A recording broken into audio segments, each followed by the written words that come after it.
Ayan yung ano niya guys, wait lang. Ito yung kanyang gano'n siya kay smooth.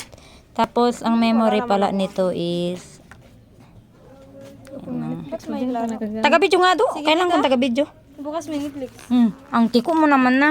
Bukas mo kaya. Ayan, tapos ito yung kanyang storage guys. 256 yan. Diba?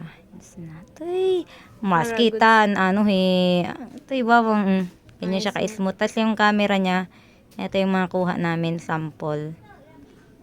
Ayan. So kahit ipakasom nyo yan, kitang-kita na yung ka-pimples. Kitang wala ka ng halaga. Kitang-kita.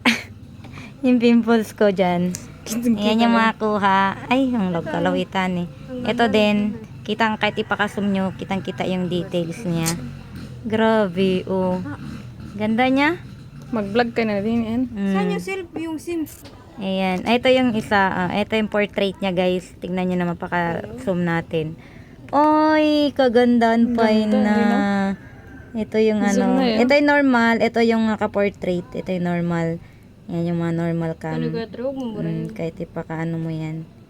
Kitang-kita pa rin yung orchids dun sa baba, oh. Yung details niya, guys. Tapos, ayun yung front.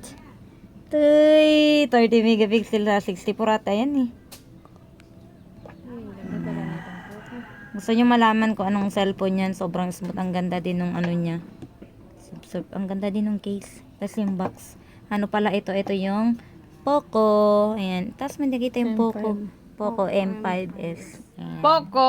Naghanap kayo ng ano na mataas na storage na pwede na 8 GB RAM na yan. 256 ano na to. ROM. Tapos meron na din siyang charger na malaki para sa fast charging ninyo. Ilang minutes nyo lang i-charge to full charge na. Kapareho nung akin. Okay. Yan. So, yun lang. Bye!